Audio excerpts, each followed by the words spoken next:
played bishop e6 on the previous move to try to trick you into rook g6 so that he could fork your pieces. And then on the very next move, he falls for the same tactic with his rook and king being forked by a bishop. Isn't that crazy? Chess can... Yeah, it's funny because sometimes... Seems like it has a what sense is the of psychology of that, Maurice? We've talked about that a lot, where sometimes you almost have like mutual agreements between players, like in their head, mutual blindness, right? Like White's like, oh, I'm aware of this trick, so then he stops looking for the trick himself, right? And there you go. Well, Wesley just got up from the board. What is he doing over there? He's apparently the cat needs some attention. So I know our team is all over watching both the players, so no one needs to worry. We've got people saying in chat that they're struggling to play guess the move because they're moving too fast, right? Welcome to the world of being a really good chess player. They find moves really fast. Yep. You've got to be just about as good as they are.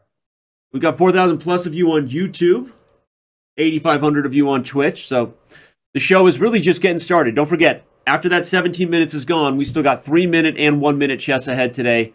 So thanks for being with us, and don't go anywhere on this Sunday. Turn off the NFL. We got Maurice here. By the way, someone in Chess TV chat said Maurice is the ESPN commentator that chess needs and that he's here for you. So there you go, man. They love it. I'm here for you, baby. That's what's up.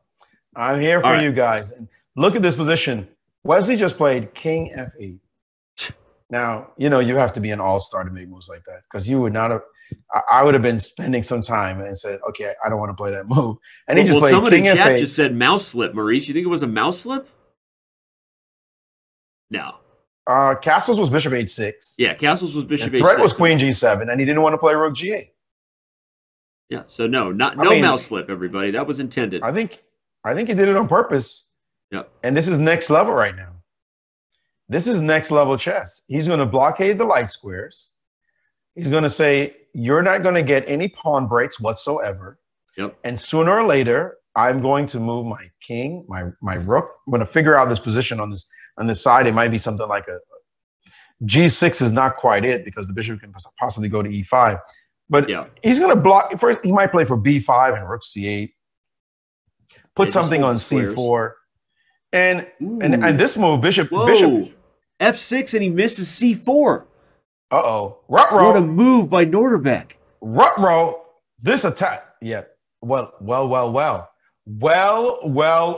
Wesley Soldiers blundered. And it's going to be is it some stamina issue? I told you, the kids get stronger as the day gets longer. These kids, they grow by the game.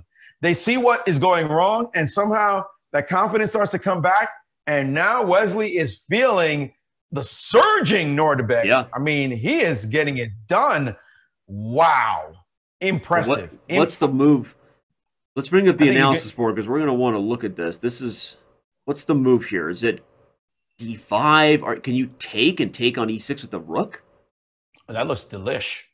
I mean, that looks really good. Maybe not because of this. The engine's not happy because of some rook move. Yeah, I get you. Okay. There's a rook. Okay, the deal is the worst we have to do now is move our bishop, right? Right. The worst of the worst. So if we backed up, we could take on e6 and say we have a massive edge. Yeah. That's the worst. Thinking there's some forceful thing to do, but maybe it's just. I mean, this is probably still a great attack for White, but maybe not necessary, as Maurice highlighted. You got to be a computer to work that one out. That looks nuts. That looks nuts. A human just backs the bishop up, but he's looking for something. He smells it, but his clock is ticking, people. His clock is ticking, and he knows if you're going to do it, the killer blow is now. The bishop is currently on e5. So this is the analysis board. The bishop is currently on e5, and the engine bar is telling us that White has some kind of knockout punch. d5 is probably it. Oop. Wait, he took on f6? He took on f6 first, and then he played d5. And this is doubtful. His idea is if you take on d5, he wants to sack on e7. Yes. This is what he wants to do. But is it working? It's just too much. It looks like it is too much as the king runs away and you get no attack. Yeah. So, yeah, he probably should have just done like I said, you don't want to have to be good. You want to back your bishop up to f4 and just be a normal grandmaster, your everyday average, maybe even weak GM like me, who says, let me just chill, and bash you over the head later. Yeah.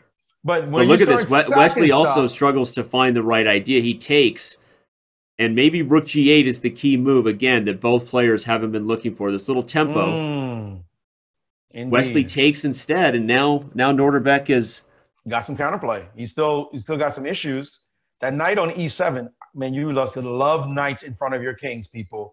You want to defend your position and you got nothing around, put a knight next to your king. Yeah. In front, to the side, whatever. You got no pawn shield, queens are sniffing around, put a knight in front of your king and tell them to figure it out, because the knight guards great squares. G6 is guarded, G8 is guarded, everything's guarded. Nice, an octopus defending. Now he's got to figure out how to get at it, and look at this. That knight is a beast. Although this last move, allowing rook e1, oh, he can't play rook e7 because it made on the back rank? Oops. All right, so that's not a move.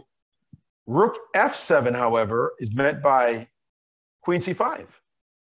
Ah, queen c5. I was just thinking, is it like queen g4 check first? I mean, feels like white should have some... Oh, wait, queen g4 check hangs the queen. Duh. Okay, sorry. So that may mean after rook f7, even queen b4 might be the best move. Queen b4, G4, stopping nice. queen g4 and also hitting the rook on e1. So he's played rook e6. The question is there a way to do something if you're white? Queen g4, king d8 will be almost instant right now because rook e7 double check is threatened. So yeah, move the king back. Now you're out the way. Now the problem is that knight is ready to move at any point. That knight can move at any point in this position because there's no real pin on the E-line. The pin on the E-line is gone. I'm sorry to say, this is not looking good. E7 is solidly defended 3 times, only attacked twice. There are no attacks. That knight, I told you, that knight is a beast. There are no attacks anywhere. This is over. This is busted. Wow. Black just needs to consolidate with a couple of moves. I might play h3 here to just get the point. Wait a second. Is there even more of a problem? Is there a well? But there is a check queen b8 that you have to actually analyze. And so knight c6 played. Yeah. And white is desperate. White is desperate right now. How do you maintain the game? Check looks like. Ooh, wait. What? Whoa. Why did he do this? He blundered. Wesley blundered in one move. What was rook e7? Oh my God! He just resigned. That was unbelievable. He blundered in one move. He had 2.5. Let's back up. He had 2.5 minutes. So Wesley just miscalculates. I mean, here he still could have just played knight e7 and sat tight. He's still totally winning. But he just forgets that the rook can take, and I don't have to do anything else for my back rank. I'm just winning the exchange. Wow, that is a turnaround. What an extraordinary turnaround. Wesley just blundered in a completely let's say completely winning. I overstated. It's winning. He's a piece up. Yep. He's a full piece for no pawns up. And he just needs to consolidate his position with time on his clock and his young opponent down to no time left. Yeah. And he somehow manages to blunder in one move. You talked about stealing games with 11 seconds, too. If Wesley just sits tight, I mean, Nodirbek's going to beat himself. That's a huge win for the kid, especially when he already kind of went unnecessarily aggressive, as we were highlighting earlier. He could have done other things and just been much better. But, all right, well, there you go. I mean, if we're looking back at the live game and the score, Maurice, Abdusattorov only down by 2, and is he going to find b5? Look we're back in the line that we had earlier. He played 8-6 instead because he wants to keep his bishop so that the rook doesn't get to the b1 square. But now queen goes to b2 and stops b5 again. Yeah, let's show the analysis board again.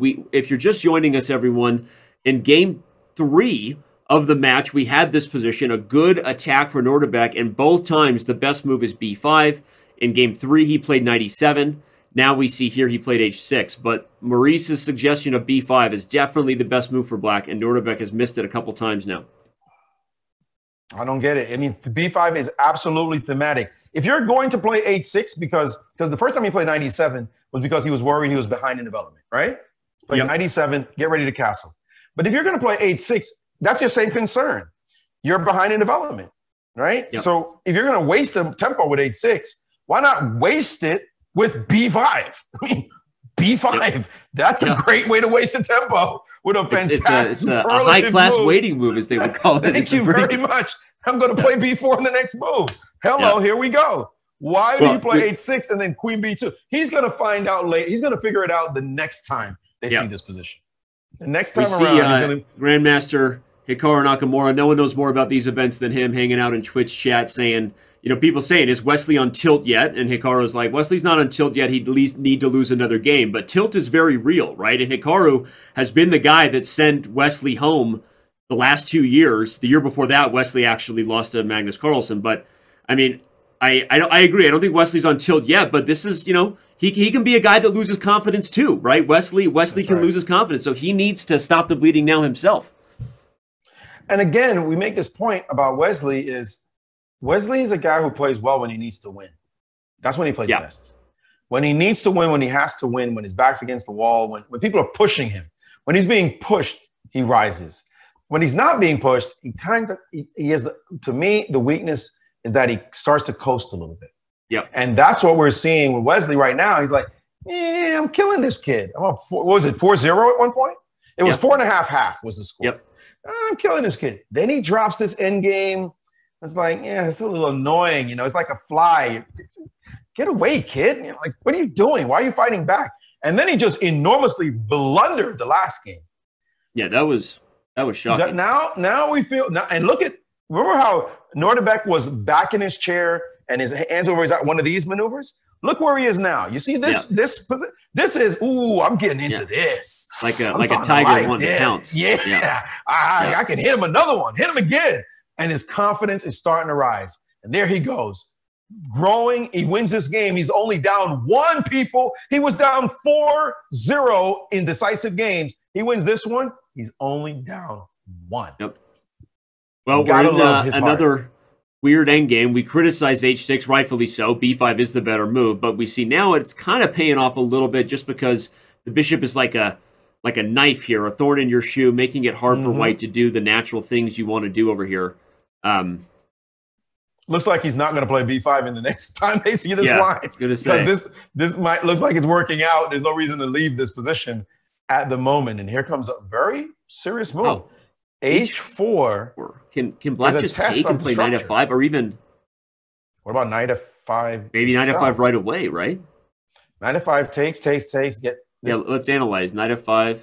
Oop. Wait, no. He's played a6 and b5, so the idea comes finally. But our idea. Whoa! I mean, I don't even like our idea. When I see what's happening right now. Yeah, this looks fine. For black. What you just showed looks fine for black. But anything that pushes the b pawn to b5 safely is something we want. There's no rook b1. There's no rook b1. The bishop on g6 is a beast. The bishop is a straight beast. There's no rook b1. And what happens after b4 and money? Too many passed pawns. That's cash. Too many passed pawns. I don't even know how he hasn't played it already. Did you see Abdusattorov there after he moved the knight? He got a little excited. He's a kid.